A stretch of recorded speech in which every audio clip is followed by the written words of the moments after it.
California está sucediendo algo poderoso. Cuando en Peniel se abren las puertas, venimos con mucho gozo. Es que sabemos que cara a cara conoceremos a nuestro Dios.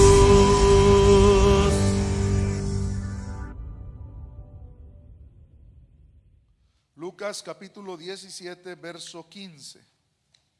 Vamos a leer del versículo 15 hasta el versículo 19.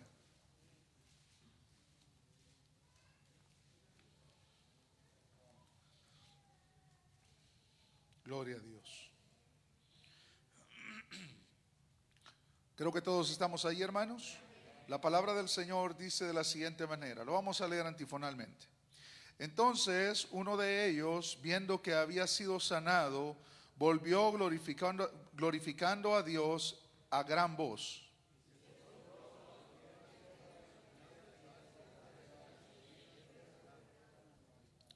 Respondiendo Jesús dijo: ¿no son 10 los que fueron limpiados? ¿Y los 9 dónde están?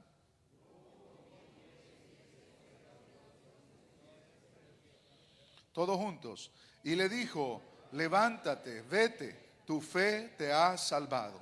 Señor, en esta hora te damos infinitas gracias por todo lo que nos permites hacer en este día. Y en esta hora yo te ruego, Señor, que hables a tu pueblo. Tú conoces la necesidad que cada uno trae, Señor, a este lugar. Y yo te pido, Señor, que hables a esa necesidad que tu pueblo tiene, Señor. En esta hora te doy gracias y este tiempo, Señor, está en tus manos. En el nombre de Jesucristo. Amén y amén. Muy bien, amados hermanos, en esta hora vamos a meditar, quizás no tanto en la historia que acabamos de leer, o al menos parte de la historia de la sanidad de 10 leprosos, sino vamos a meditar en la frase del versículo 19. Esta frase solamente se repite 3 veces en los evangelios. Y es esta famosa frase: tu fe te ha salvado. He mencionado anteriormente y en otras ocasiones esta frase y lo importante que es, pero hoy no vamos a profundizar un poquito en esta frase.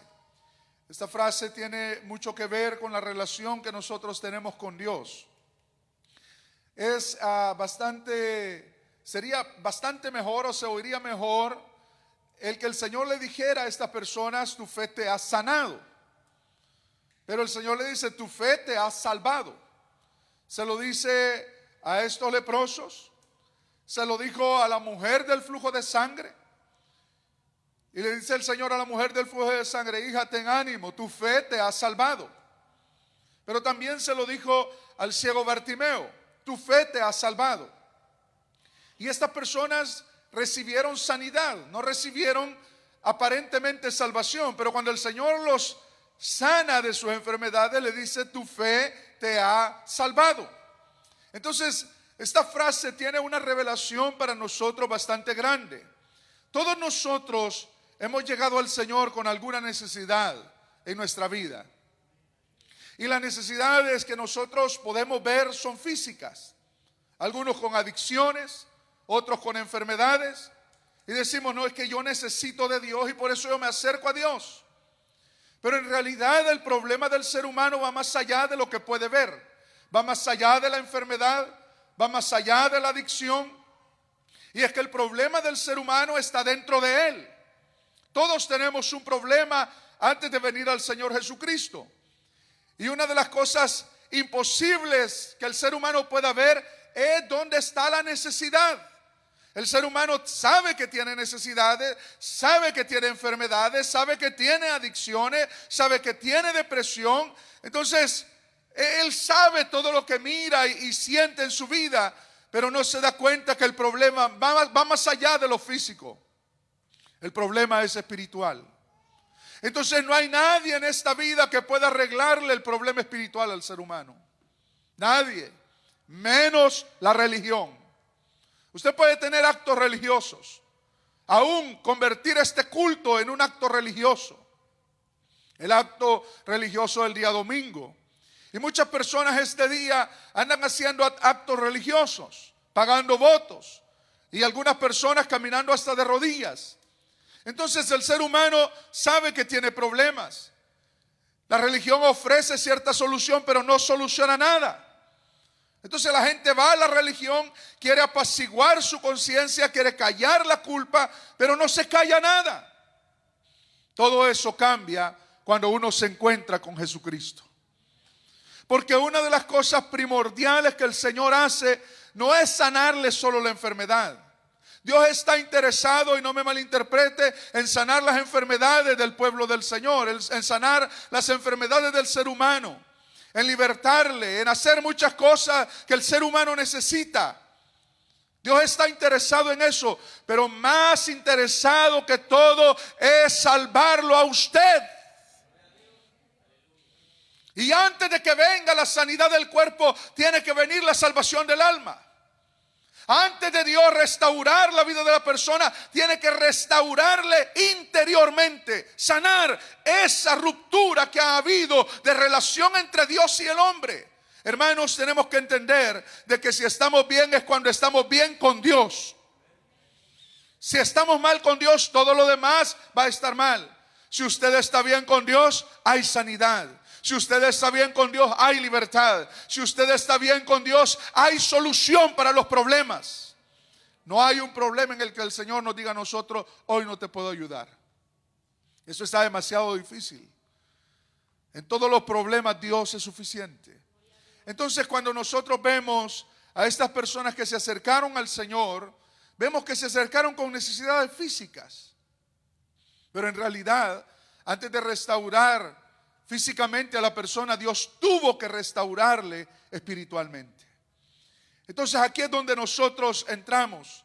Cuando nosotros vemos y venimos al Señor con diferentes necesidades físicas, lo primero que Dios tiene que restaurar es la relación que tenemos con Él. Si nuestra relación con Dios está mal, todo lo demás estará mal. Si nuestra relación con Dios está bien, todo lo demás estará bien. Por eso es que nosotros creemos firmemente cuando llegamos a la casa del Señor que Dios puede sanar. ¿Cuántos creen que Dios puede sanar? Algunos estamos esperando sanidades, otros están clamando por sanidad y otros ya recibieron una sanidad. En mi vida yo he recibido sanidades de Dios.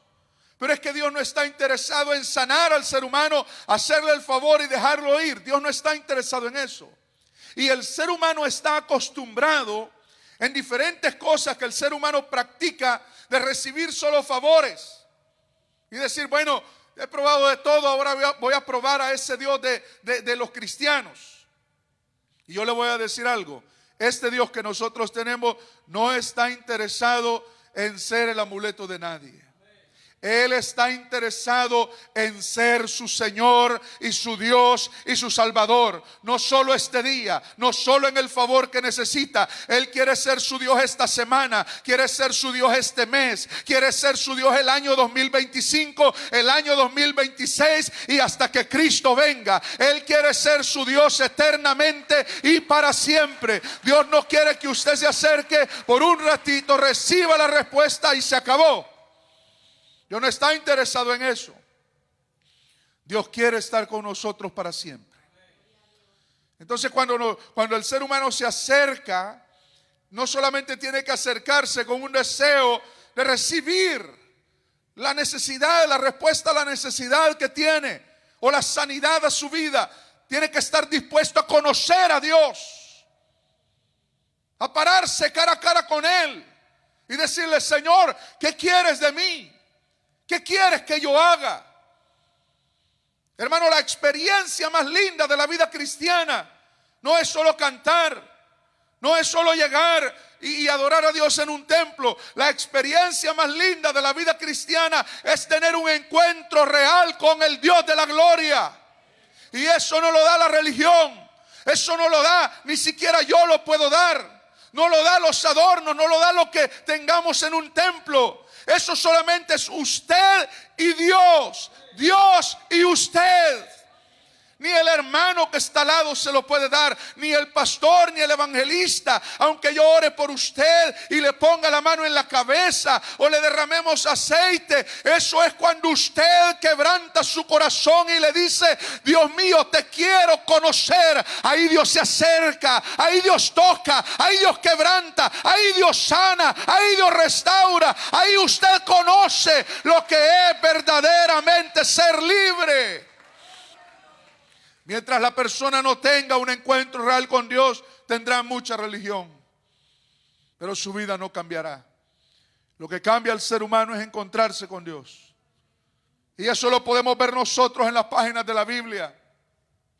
La palabra del Señor dice que Isaías entró en el templo. Él era sacerdote, él ya sabía la ley, él había sido criado en la ley, pero no había tenido un encuentro con Dios como lo tuvo ese día. Ese día él estaba apesadumbrado. Algunos dicen que él estaba triste por la muerte de Uzías, que era familiar de él. Pero cuando él entra al templo, sea cual sea la razón por la cual él se sentía como se sentía, él llegó al templo y dice: y vi yo al Señor, Jehová de los ejércitos. Sus faldas llenaban todo el templo y él estaba en un trono alto y sublime. Eso es lo que vio Isaías. Y dice: y yo vi ángeles muy particulares, tenían 6 alas, con 2 cubrían sus rostros, con 2 cubrían sus pies y con 2 alas volaban.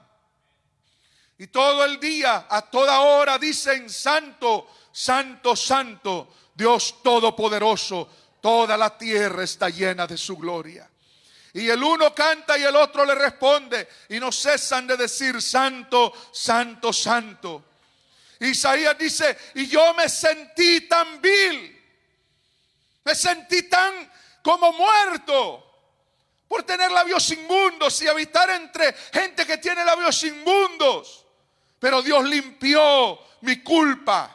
Y bajó un ángel y agarró un tizón del altar. Tenía que ser de ese altar donde se sacrificaba el cordero para el perdón y remisión de pecados. Y ese tizón tocó los labios de Isaías. Y el Señor le dice: hoy es limpia tu culpa y tu pecado. Pero el Señor hace una pregunta y dice: ¿a quién enviaré? ¿Quién irá por nosotros? Y Isaías ahí ya podía responder porque se había encontrado con Dios. Y él dice: aquí estoy, heme aquí, envíame a mí. Él no sabía lo que estaba diciendo. Hermano, a veces nosotros llegamos al templo igual y pensamos que nada va a pasar, la rutina de siempre, cantar, orar, oír un mensaje e irnos. Pero a veces Dios tiene planes con nosotros, como lo tuvo con la samaritana, como lo tuvo con Isaías. Él tiene planes ahora, este día, para darse a conocer a cada uno de nosotros cuando abrimos el corazón a Dios, cuando llegamos con necesidad. Isaías llegó con necesidad. Una necesidad emocional, sentimental. Amados hermanos, cuando nosotros nos encontramos con Dios, las cosas cambian. Dejamos de cantar por cantar. Cada alabanza se vuelve algo real. Yo me acuerdo cuando mi mamá me llevaba a la fuerza a la iglesia. Y yo decía: esto no me llama la atención a mí. Yo me sentaba, yo me sentía aburrido. Tenía 12 años, a mí me gustaba mucho el deporte. Y frente al templo pequeño que había, se estaba abriendo la iglesia, había una cancha de básquetbol. Entonces, cuando mi mamá se descuidaba, yo estaba allá. Y cuando menos sentía, llegaba mi mamá a jalarme de la oreja, a llevarme de regreso al templo. A veces uno no entiende y uno piensa que es una tortura, pero no. Tarde o temprano Dios se da a conocer a nuestra vida. No, hermano, los que son padres, no nos incomodemos en traer a nuestros hijos. No, tráigalo. Tarde o temprano Dios se dará a conocer a ellos. A veces un culto muy simple para cada uno de nosotros puede ser un culto extraordinario para aquel a quien Dios se quiere dar a conocer. Y en una pequeña vigilia conocí al Dios de la gloria yo. Hermano, qué cosa más grande es conocer a Dios. No estoy hablando de la multitud de gente cantando o la orquesta sinfónica tocando. No. Estoy hablando de un tú a tú con Dios, algo personal, algo que nadie puede dar. Y esa noche yo me encontré con el Dios de la gloria. Y Dios empezó a liberarme y empecé a llorar, porque lo primero que le dan ganas a uno es de llorar. El alma está desintoxicándose. Dios sacando, metiendo su mano, sacando pecado, sacando carga, sacando suciedad, sacando atadura, y el alma es libre. Esta experiencia yo no se la puedo explicar con palabras. Usted lo tiene que vivir, usted lo tiene que experimentar. Es algo que solo Dios puede hacer en la vida del ser humano. Y ahí Dios me habló y me dijo: te voy a sacar del país. Hermano, yo ¿qué iba a entender lo que Dios me hablaba? Con razón se rió Sara. Yo me hubiera reído también. Ahí estaba Sara. Y bueno, gracias a Dios que eran cortinas en ese tiempo, no eran paredes. Y ahí estaba Sara oyendo. Y el Señor en persona hablando con Abraham. Abraham, en el tiempo de la vida vendré a ti, y tu mujer concebirá y dará a luz un hijo. Y la ochentona, noventona dijo: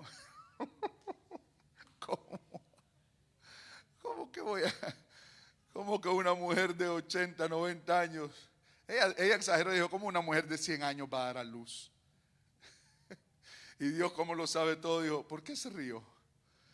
Pues porque se rió le van a poner Isaac, para que no se les olvide. Porque Isaac significa risa. Porque se rió. Y nosotros a veces preparamos mensajes con la risa de Sara, casi como a forma de crítica. Pero es que en realidad Dios lo hace reír a uno con las promesas que le da. Porque cuando Dios nos da promesa, en el momento que la da es imposible que se cumpla. Es imposible. Las palabras de Dios no las entendemos. Y nos reímos y somos incrédulos, porque cuando Dios habla, nos habla en la peor circunstancia. Te voy a bendecir cuando no tiene nada. Te voy a dar hijos cuando es estéril. Te voy a levantar cuando está en lo más bajo. Te voy a sacar del país cuando no tiene ni siquiera pasaporte. Dios puede hacerle promesas a usted. Dios puede hablarle cosas grandiosas. El ser humano también lo puede hacer. Pero la gran diferencia de Dios y el ser humano es que el ser humano falla en sus promesas, pero Dios cumple sus promesas. Y aquí estoy, cumplido la promesa de Dios en mi vida. Aquí estoy predicando la palabra del Señor. Dios ha cumplido su promesa en mi vida. La cumplirá en usted, en sus hijos, en mi familia. Dios no es hombre para que mienta, ni hijo de hombre para que se arrepienta.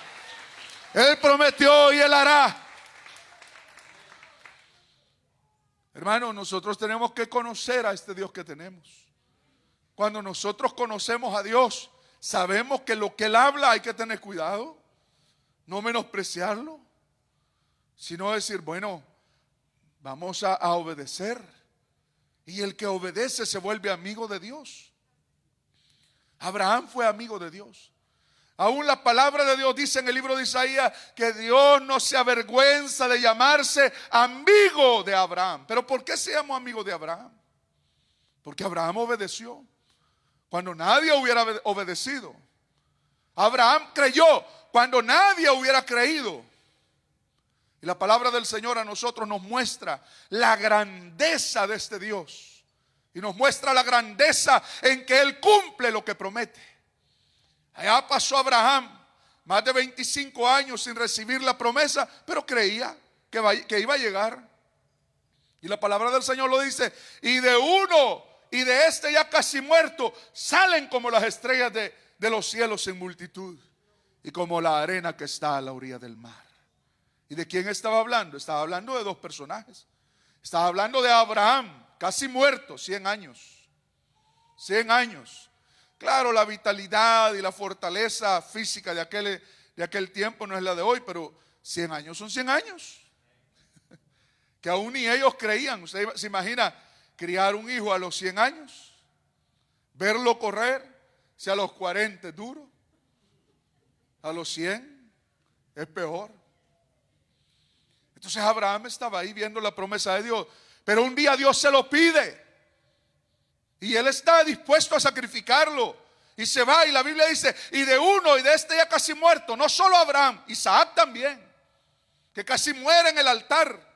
Pero de ahí salió la promesa de Dios. Y el Señor se lo dijo a Abraham: y en tu simiente serán benditas todas las naciones de la tierra. Y aquí estamos nosotros siendo bendecidos por la sangre del Cordero de Dios, que vino del linaje de Abraham. Dios no miente en sus promesas. Dios no miente en sus promesas. Hermanos, ¿a cuántos Dios les ha prometido alguna cosa alguna vez? Sea por profeta.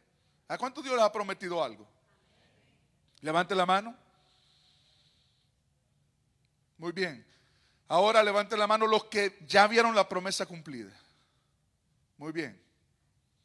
Levanten la mano los que todavía están esperando que se cumpla esa promesa.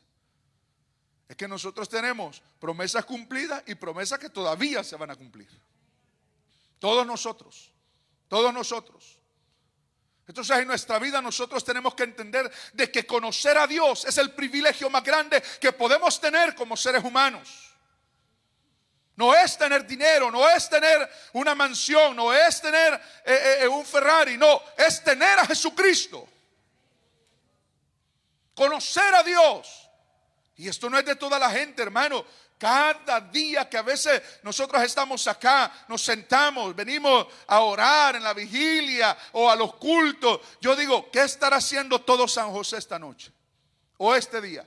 Pregúntese usted, ¿qué estará haciendo la mayoría de gente en San José esta mañana que estamos aquí en este lugar?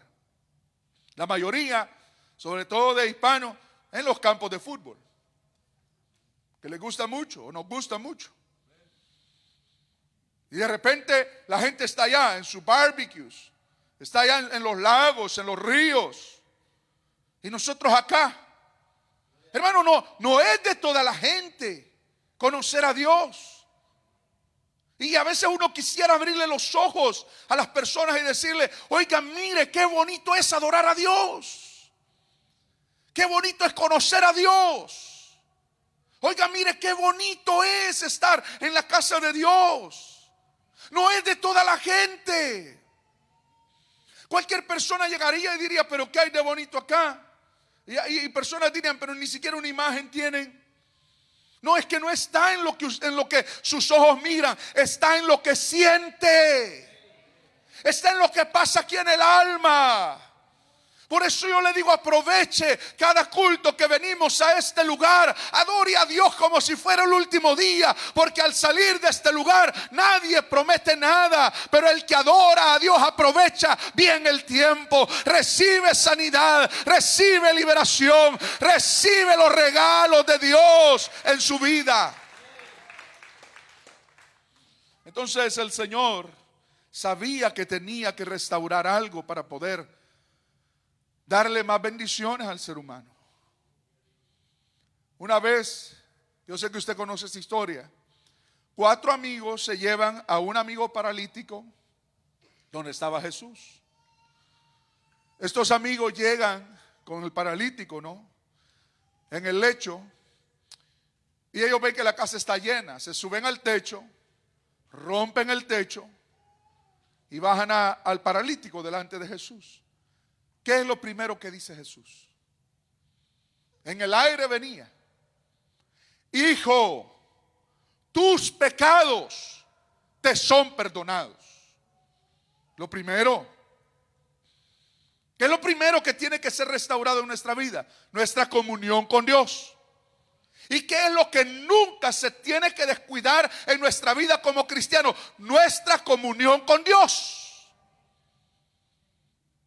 Como comenzamos, tenemos que terminar en comunión con Dios. Entonces, ¿qué es lo que va a pasar en ese lapso? Van a venir bendiciones, Dios lo va a bendecir. Pero usted y yo como cristianos no podemos perder la brújula, la mirada, que es Cristo Jesús. Puede recibir privilegios, puede llegar a ser diácono, pastor de una iglesia. Pueden invitarlo a campañas, a predicar. Pueden invitarlo a ministrar a personas. Pero usted tiene que entender esto: no hay privilegio más grande que estar en la presencia de Dios. Entonces, cuando se acabe todo, cuando deje el micrófono a un lado, cuando se apaguen las luces, cuando nos quitemos los trajes, tenemos que llegar a la presencia de Dios. Porque todo esto lo tenemos por la presencia de Dios. Que no se le olvide nunca que más grande que los títulos es Jesús de Nazaret. Y que no hay nadie más grande en su vida sino solo Jesús, el Hijo de Dios.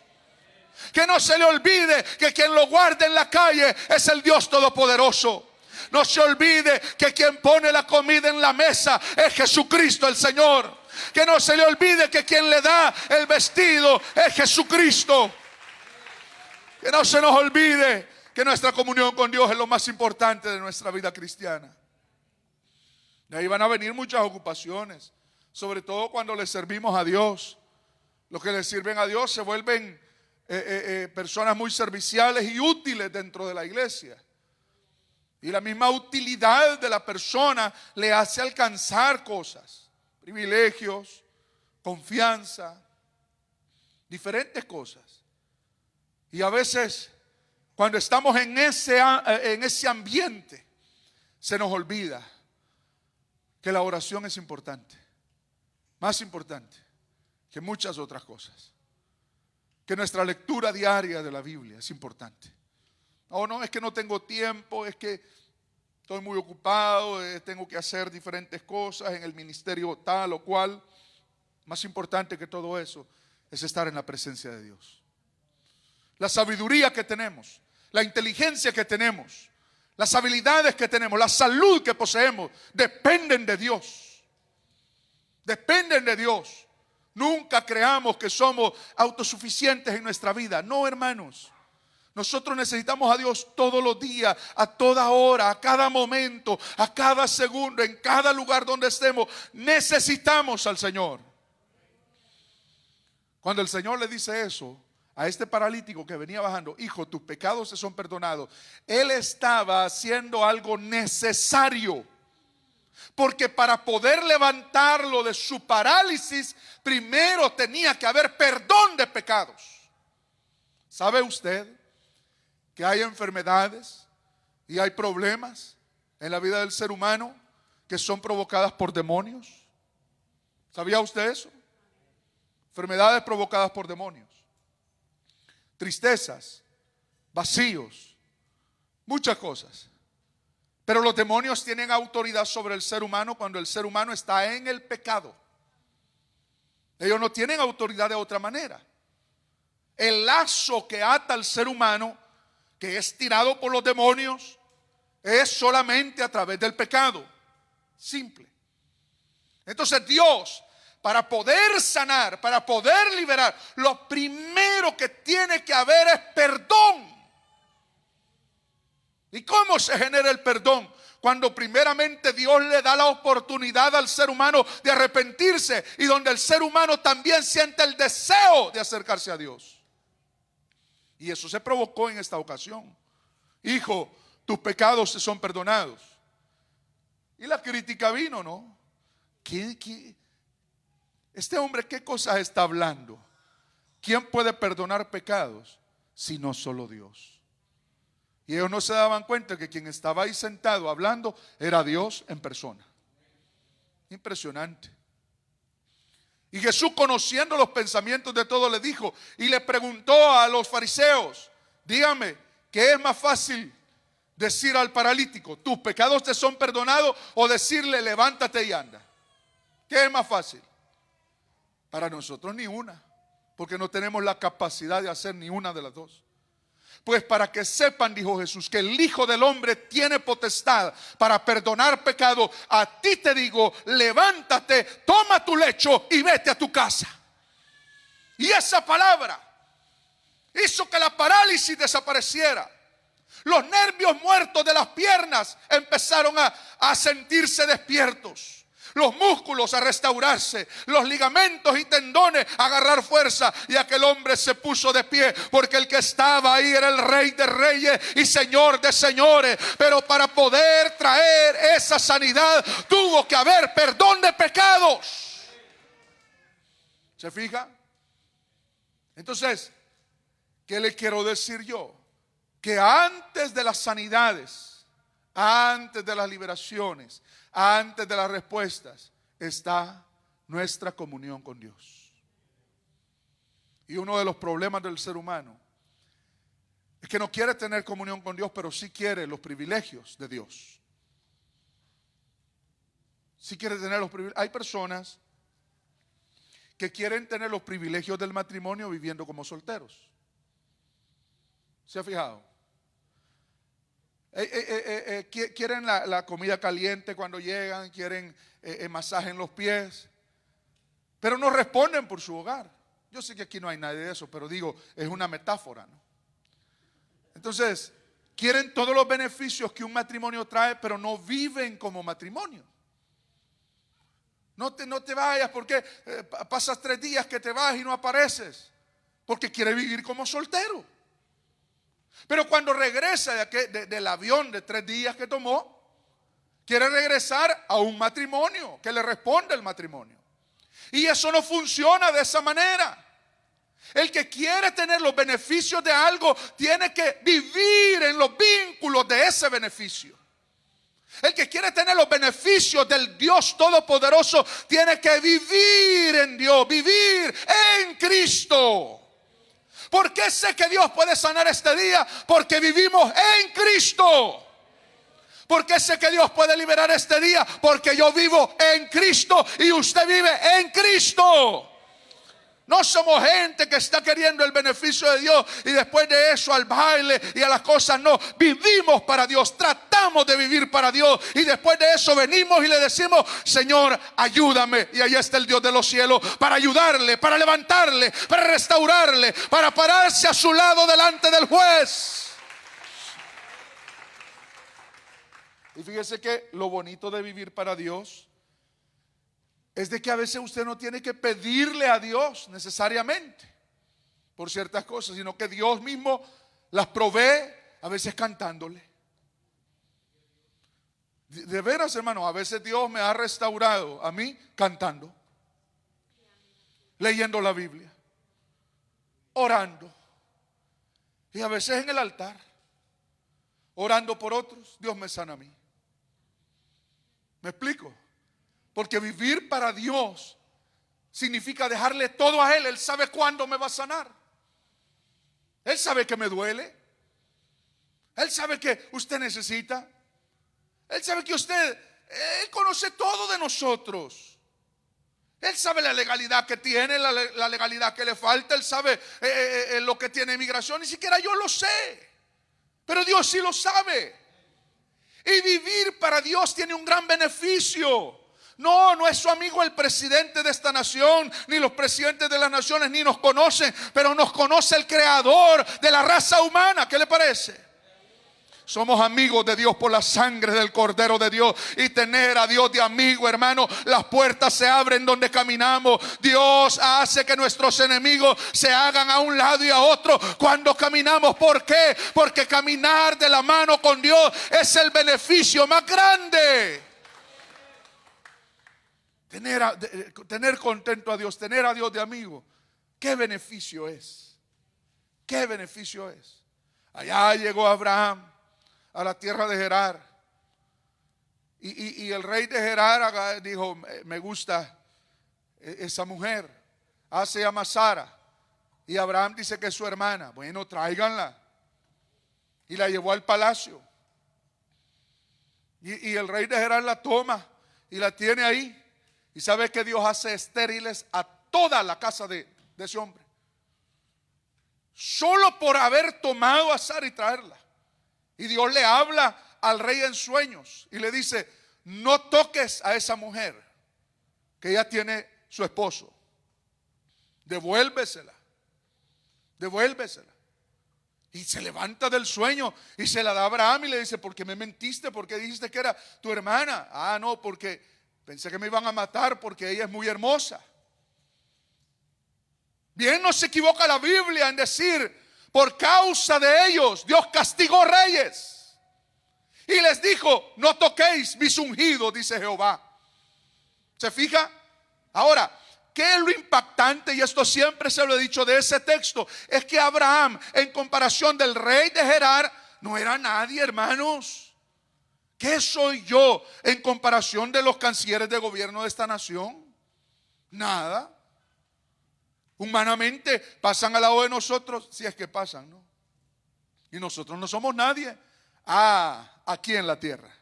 Pero en el cielo somos alguien. Usted es alguien.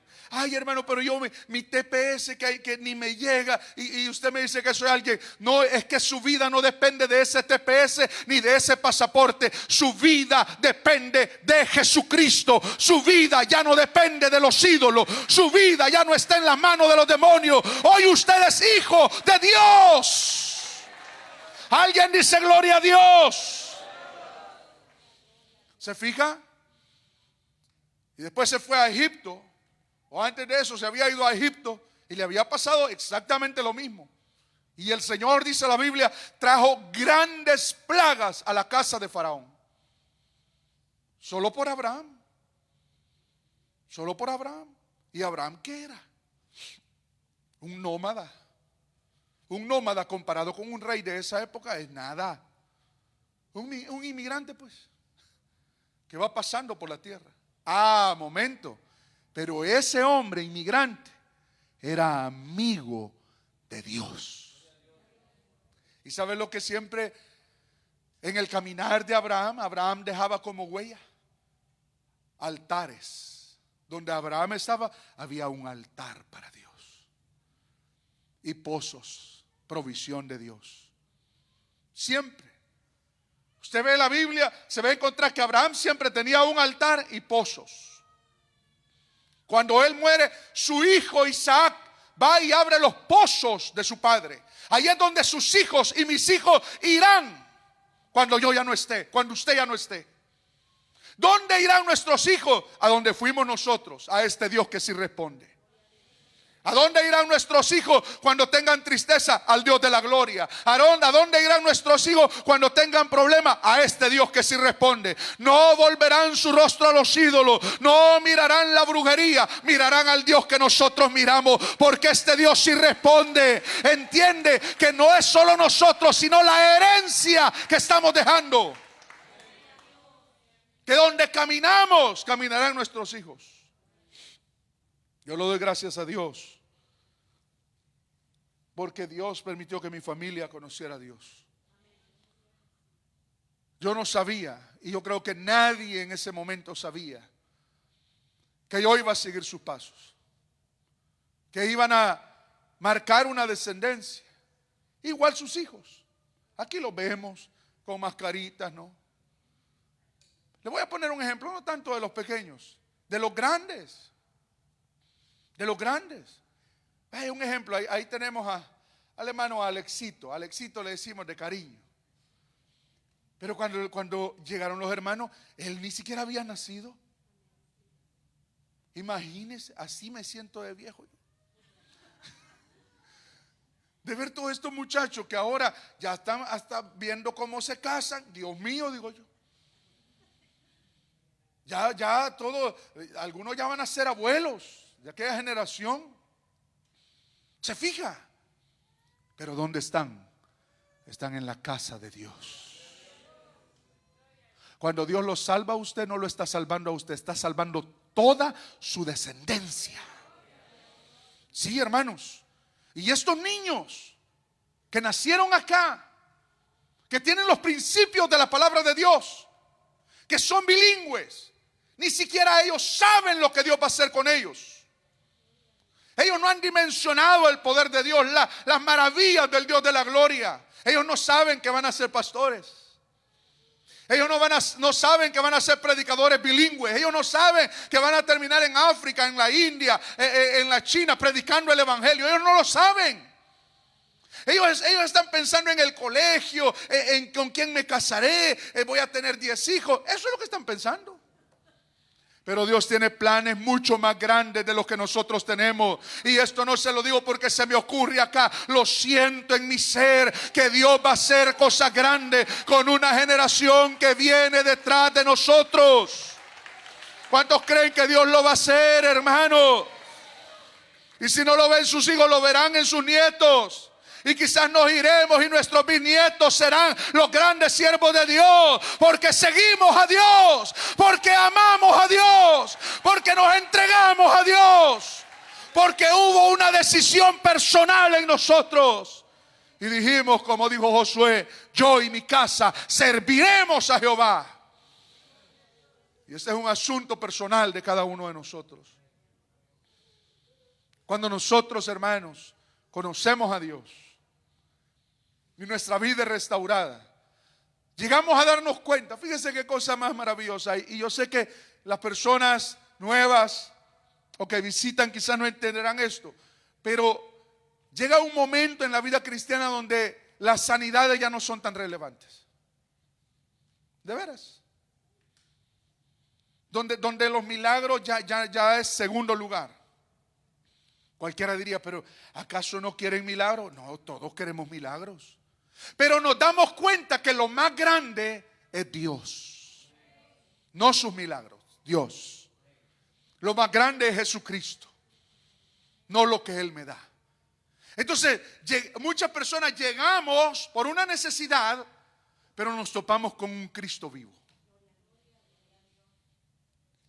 Fíjese que a mí me gustan mucho los relatos de la Biblia, porque los relatos de la Biblia son simples. Son simplemente relatos. No está tratando de exagerar las cosas ni de tratar de convencer a nadie. No, le está relatando lo que pasó. Si usted lo cree, bueno, y si no, también. La Biblia dice, era el tercer día. Las mujeres llevaban especias aromáticas. La pregunta surge, ¿por qué llevaban especias? Porque pensaban que Jesús estaba vivo o que estaba muerto. Que estaba muerto. Porque llevaban especias porque el cuerpo estaba empezando o se estaba ya descomponiendo y huelía mal. Entonces lo que hacían es que los aperfumaban con especias aromáticas. Entonces ellas van caminando y van pensando, ¿quién va a mover la piedra por nosotros? ¿Se fija el relato de la Biblia? Simple. No está tratando de exagerar nada. Le está relatando lo que pasó. Entonces ellas van caminando, dice, a buena mañana, va específicamente, sobre todo Juan resalta a Magdalena, la más llorona de todas. ¿Pero por qué lloraba Magdalena? Porque ella amaba a Jesús. Muchos dicen que Magdalena era aquella mujer encontrada en el acto del adulterio. No se sabe. Iban otras Marías con ella que servían al Señor en su ministerio. Entonces el relato es de que ellas van y se van preguntando quién va a mover la piedra porque está pesada. Pero eso no las detiene. Cuando llegan, encuentran la tumba que está abierta. Y Juan se encarga de relatarnos un poco más extenso esto, porque los otros solo relatan cuando el ángel les habla, pero Juan se adentra en los sentimientos, en ciertas reacciones. Y entonces viene y las mujeres entran y agarran y ven el lienzo, y a ellas no se les ocurre sino que se han robado a Jesús. Imagínense. Es decir, es que resucite a alguien, eso es una cosa fuera de lo común. Entonces lo más común es que se han robado el cuerpo. Entonces Magdalena se llena como de una tristeza, de un coraje, de una impotencia.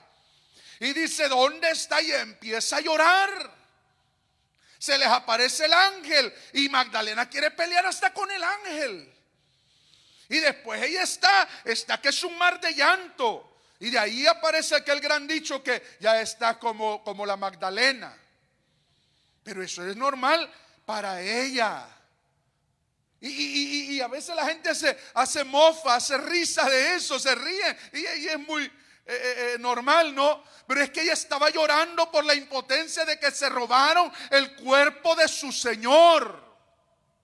Y se aparece ahí un personaje en el jardín extraño, y ella dice: este se lo ha de haber llevado. Y empieza: dímelo si tú te lo llevaste, ¿dónde está? Yo voy y lo traigo. Y cuando se oye la voz de aquel jardinero, entre comillas, que le dice María, ella reconoce la voz de su Señor. Y las que buscaban a un Cristo muerto encuentran a un Cristo vivo. Hay gente que viene buscando una religión y se van a llevar a un Cristo vivo de este lugar. Hay gente que llega por milagro y se llevará al Dios de la gloria. ¿Cuántos lo creen, hermanos?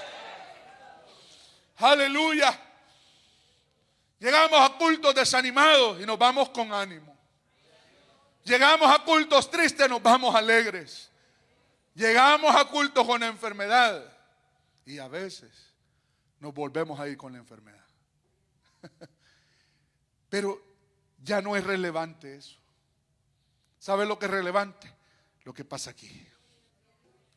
Yo vine a ver a Jesús y me voy viendo a Jesús y me gozo alabando a Jesús. Ya no llegamos por los favores. Esa es la grandeza de la vida cristiana, que ya no estamos por los favores que Dios hace con nosotros. Estamos porque le amamos. ¿Y por qué le amamos? Porque hemos entendido lo que Él hizo. No sé si ya hasta miedo me va a contar mi experiencia, ¿verdad? Migratoria. Pero cuando yo dije, bueno, si yo me voy a ir para allá, y allá le voy a servir a Cristo también. Y se vuelve aquello tan estrecho, tan personal, hermanos, que ya no importa la grandeza de la tormenta. Usted solo quiere a Jesús.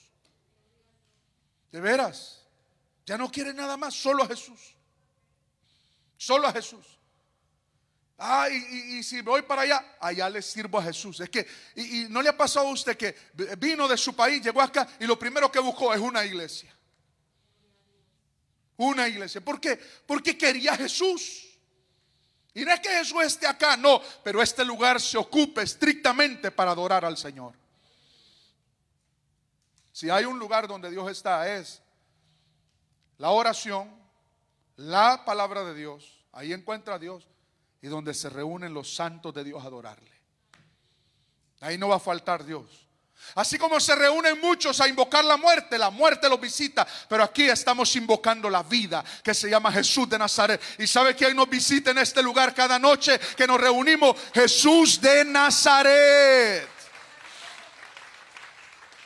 Él no está aquí, dijo el ángel, Él ha resucitado.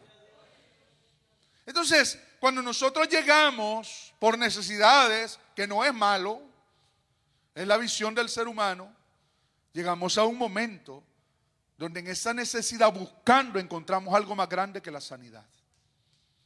Encontramos el perdón de pecados. Y esta expresión encierra tanto. El Señor se lo dijo a la mujer del flujo de sangre cuando tocó el borde del manto del Señor. El Señor se detiene y dice: ¿quién me ha tocado? A todos se les hace absurda la pregunta porque lo iban apretando. Y le dicen: Señor, pero todos se aprietan. Y tú dices: ¿quién me ha tocado? Y el Señor dice: sí, alguien me tocó, porque virtud salió de mí. Qué cosa más linda. Virtud salió del Señor. Y la Biblia dice literalmente, viendo a la mujer que había quedado expuesta, dijo: Señor, yo fui. Ella tenía que ser apedreada, era la ley para las mujeres inmundas que tocaban a un sano estando enfermas. No podían, era en contra de la ley. Pero en ese momento ella tocó y ya no era inmunda. La limpieza de él se le pasó a ella. ¿Qué le parece? Fíjense que Usa, ¿se acuerdan de Usa? Que iba el arca ahí tambaleando y él detuvo el arca. ¿Qué le pasó a él? Se murió. ¿Y por qué? Porque él era la familia levítica y ellos sabían desde pequeños que eso no se tenía que hacer jamás. Una de las frases teológicas que se utiliza y que se conoce que se utilizaba en aquella época es: no tocarás el trono de Dios. Y Usa se atrevió a hacer lo que desde niño él sabía que no se tenía que hacer. Y tocó el arca y murió. ¿Sabe por qué a mí me gusta mucho esta referencia?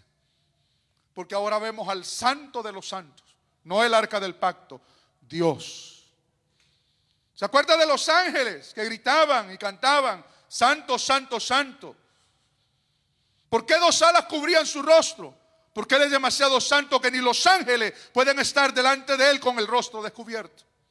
Eso representa sus pies cubiertos. Lo que Isaías vio es la santidad de Dios. Pero ahora viene una mujer inmunda, pecadora quizás, y toca el borde del manto. Y en lugar de ser apedreada, ahora ella dice: aquí estoy, pero ya no estoy enferma, estoy sana. Y Jesús le dice: vete, hija, tu fe te ha salvado. Aleluya. Yo he tocado a Jesús, Él me ha tocado a mí. No he muerto, no, he recobrado vida y vida en abundancia. Dios le tocó a usted y usted hoy tiene vida. Hermanos, qué expresión. El ciego Bartimeo: tu fe te ha salvado. Esta expresión se refleja en él cuando él está mendigando en el camino. Alguien que vive básicamente de la misericordia de los demás, de lo que los demás quieran tirarle, pues. No puede valerse por sí mismo, tiene que ocupar ya sea un bordón para caminar, o ir agarrado del hombro de otra persona para que lo guíe, porque es ciego. Pero él oye que Jesús está pasando. Y él dice: ¿Qué sucede? Jesús de Nazaret pasa por este lugar. Él tira las monedas, él tira la capa, él tira absolutamente todo. Él no dijo: y si los demás que están ahí pidiendo me roban las monedas. A él no le importó eso, porque cuando Jesús está en un lugar, a uno no le importan ciertas cosas. Hay ciertas cosas que aquí pierden valor y sentido, y otras cobran sentido. Aquí cuando nos reunimos, nadie está pensando en nada de lo que está pensando en el mundo. Aquí estamos adorando a Dios. Cada alabanza nos lleva a la presencia de Dios. Sí, estamos concentrados y oímos la palabra de Dios, y sentimos los escalofríos, y sentimos la presencia de Dios. Se nos olvida hasta la migra, se nos olvida. Todo se le olvida. Se nos olvida que hay redadas, que hay incendios, que hay hambre, que hay muerte. Aquí estamos en el cielo. ¿Y porque estamos en el cielo? No porque hay nubes y hay arpas. No. Estamos en el cielo porque Jesús está aquí con nosotros. Y donde está Jesús se vuelve el cielo para nosotros. Y empezamos a sentir cosas maravillosas. Cuando el Señor una vez llamó a los sacerdotes y a Moisés y a Aarón y les dijo: vengan, suban. ¿Sabe que de repente el suelo de la montaña donde estaban se veía como un embaldosado de zafiro? ¿Lo ha leído? Ahí está en la Biblia, se lo dejo de tarea para que lo busque. Dice la palabra del Señor que ellos estaban ahí y comieron delante de Dios. Y de repente el suelo empezó a verse como un embaldosado de zafiro. Fíjese qué lindo esto. Dios adornando los lugares secos y áridos para que el pueblo de Dios coma manjares del cielo. ¿No nos pasa aquí a nosotros a veces, hermanos? ¿No nos pasa que de repente cerramos los ojos y ya no son estas sillas café, ni estas paredes blancas, ni estos floreros, nada? Esto pierde valor. Estamos contemplando al gran Rey de la Gloria, Jesús de Nazaret, y sabemos que de Él viene nuestro milagro, nuestra ayuda, nuestro socorro, nuestra liberación. Aleluya. Como que nos cambia la mirada, nos cambia la manera de ver las cosas. Voy a ir terminando porque lo siento con sueño y con hambre. Así que como aquí yo veo todo, hermano, hasta espiritualmente lo veo a usted.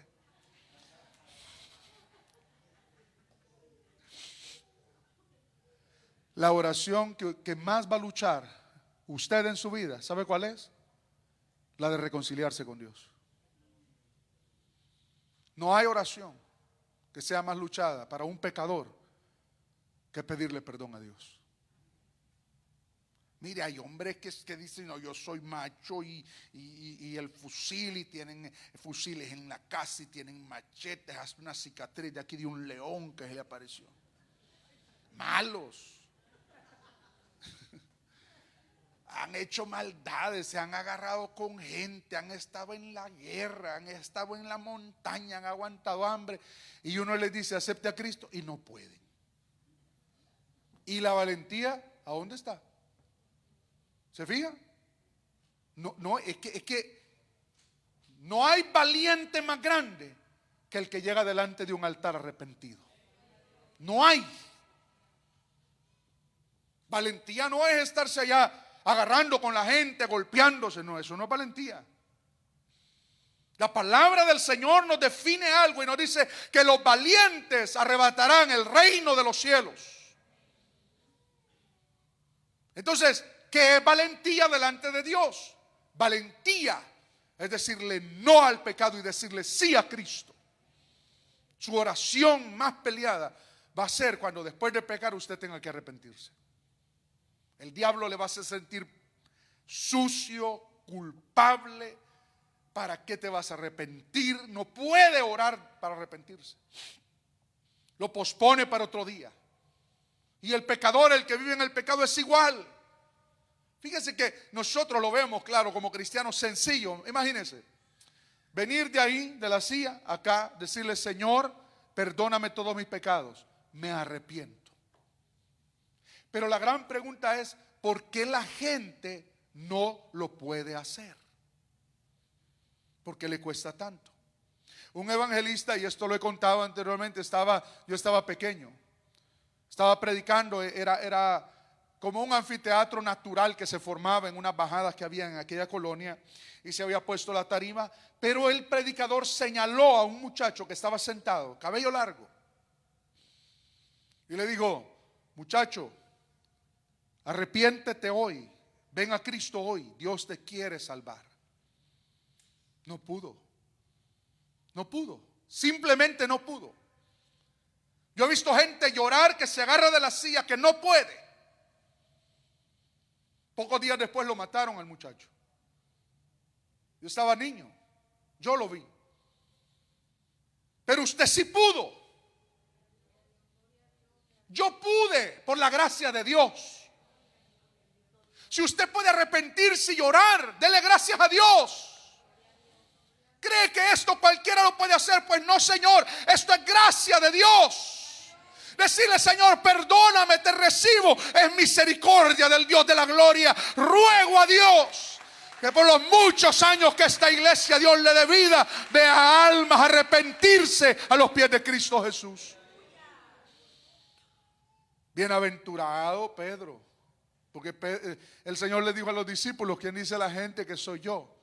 Y unos dijeron, unos dicen que eres Jeremías, y otros dicen que eres Juan el Bautista, que ha resucitado de entre los muertos. Y Jesús les dice, ¿y ustedes qué? ¿Qué dicen que soy yo? Y Pedro, tú eres el Cristo, el Hijo del Dios viviente. ¿Qué le dijo el Señor? Bienaventurado Simón, porque no te lo reveló carne ni sangre. Esto no se hereda de papá y de mamá. Esto no se lo puedo dar yo. Esto es revelación del Dios de la gloria. El cielo se tiene que abrir, la gracia de Dios tocarlo, la luz del evangelio llegar y Dios darle una oportunidad de arrepentimiento. Esto no lo puedo dar yo. Esto solo Dios lo puede dar. Pero ese es el paso más grande y el único paso que siempre necesitamos mantener en nuestra vida. No se descuide. Por los dones que tenga, por los privilegios que tenga, todos necesitamos estar a cuentas con Dios. Todos. Porque de ahí vienen las sanidades. De ahí viene la bendición material, espiritual, todo, hermanos. Cuando uno viene a Cristo, todo se le compone. Todo en la vida cambia. No, en el mundo, y con esto voy a terminar. En el mundo el ser humano Es que es una cosa, yo no sé cómo el hígado les aguanta. Chips y alcohol, botana, alcohol. Y el mundo, todos los viernes, el hígado está colapsando. Viene a Cristo, se acabó el alcohol. Hasta el hígado se alegra. Dios mío, los pulmones limpitos, los riñones empiezan a trabajar, todo el cuerpo empieza a trabajar bien. Todo mundo se alegra en la casa. Hasta la mascota ahora le dan más comida, más gordito está es decir, todo cae bien. Ya no soy el ruido estridente en aquella casa, en aquel apartamento. Alabanzas a Dios se oyen. Programas sanos, ya no palabrotas, no. Todo Dios lo limpia la casa, limpia la mente, el corazón. Todo mundo se alegra. Donde Dios entra la alegría, entra el gozo, entra la paz. Cuando Dios está en un lugar, nuestra vida cambia. Aleluya. ¿Quién va a despreciar este gran regalo? Póngase de pie, por favor. Hasta el futuro se nos vuelve más brillante. Las cosas empiezan a arreglarse. Quiero cantar una alabanza. Después nos despedimos.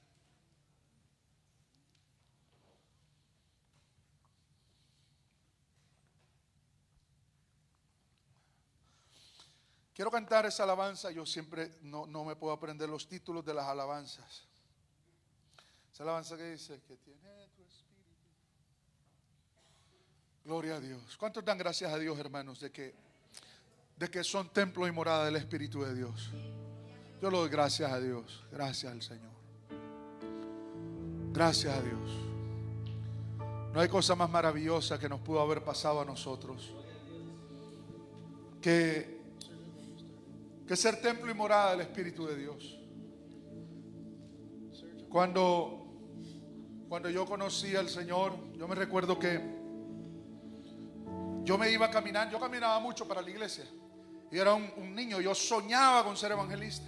Entonces yo en mi mente me iba predicando. Yo estaba en campañas predicando todo el tiempo. Y de repente yo sentía la presencia de Dios mucho mientras caminaba.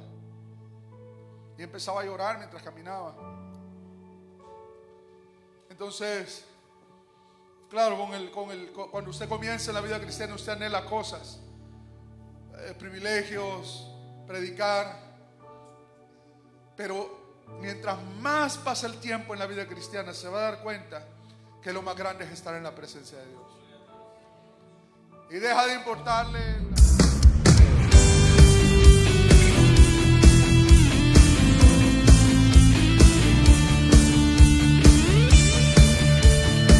En San José, California, está sucediendo algo poderoso. Cuando en Peniel se abren las puertas, venimos con mucho gozo. Es que sabemos